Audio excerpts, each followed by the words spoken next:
Geliyor mu? Gelemiyor mu canım? Gel anne alsın seni. Alayım mı anne?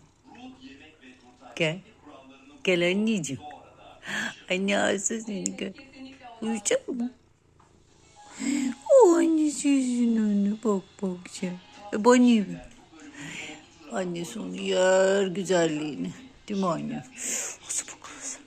Asıl bakalım. Patileri bak patileri. Annesi onu çok sever değil mi anne?